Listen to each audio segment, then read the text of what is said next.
पहुंचे हैं और क्या लगता है कि जो अभी विधानसभा चुनाव हुए थे उसमें 1 लाख का आंकड़ा भी आप लोकसभा में पार नहीं कर पाए, लेकिन फिर भी पूरी ताकत से आज आप लोग तैयार करें। देखिए, भारतीय शक्ति चेतना पार्टी की विचारधारा की ताकत यही है।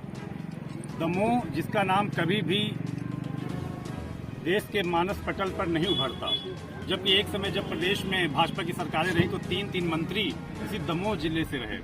अभी वर्तमान में पिछली सरकार में केंद्रीय मंत्री यहाँ पर रहे, लेकिन जब काम नहीं किया तो उनको यहाँ से हटा के नरसिंहपुर से चुनाव लड़ाकर विधानसभा में भेज दिया गया। तो जनता बड़ी बड़ी पार्टियों की चाल को समझ चुकी है। आज हमारे दमोह में स्वास्थ्य, शिक्षा, पानी पीने के शुद्ध पानी हमारे यहाँ उपलब्ध नहीं है। शराब आप बताइए कितनी पेटियां, कितनी बोतलें किस गांव में पहुंचनी है।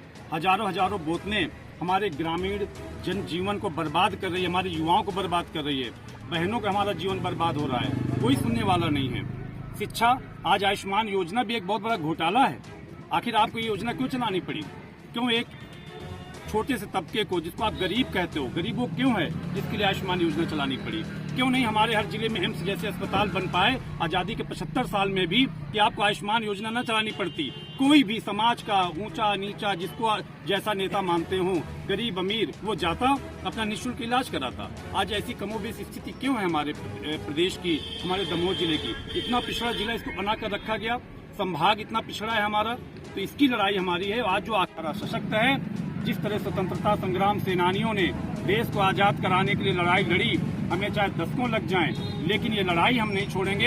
अनीति, अन्याय, धर्म और भ्रष्ट राजनेताओं के खिलाफ हमारी आवाज और बुलंद होती चली जाएगी। और इसी उद्देश्य को लेकर इस बार हमारे दमोह लोकसभा चुनाव से, तो दमोह में विजय पटेल भाई हमारे चुनाव लड़ रहे हैं। पूरे जनमानस का विशाल समर्थन मिल रहा है। हम अपेक्षा करते हैं और दमोह लोकसभा क्षेत्र के मतदाताओं से अपील करते हैं कि इस बार बांसुरी चुनाव चिन्ह कोड देकर हमारे प्रत्याशी को भारी मतों से विजयी बनाएं। भारतीय शक्ति चेतना पार्टी जिंदाबाद, जिंदाबाद, संजय दीदी जिंदाबाद, जिंदाबाद।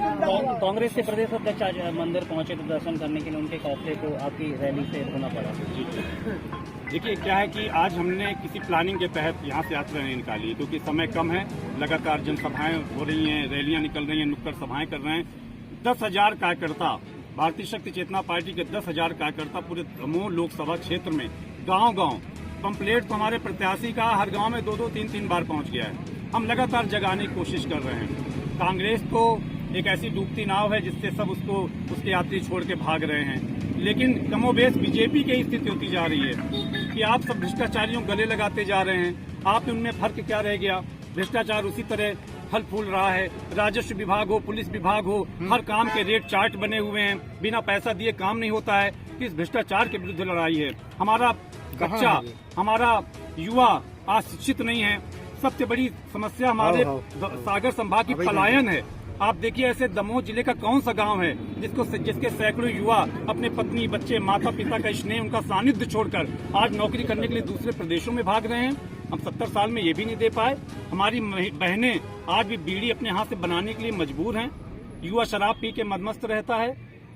तो इसकी लड़ाई है। प्रमुख मुकाबला कैसे कांग्रेस से रहेगा कि आपका प्रमुख मुकाबला भाजपा से रहेगा? देखिए, भारतीय जनता पार्टी से निश्चित रूप से प्रमुख मुकाबला है हमारा, क्योंकि हम भारतीय जनता पार्टी को, जो ऐसा वो कहते हैं कि हम हिंदुत्व की पार्टी, हम सनातन धर्म को मानते हैं।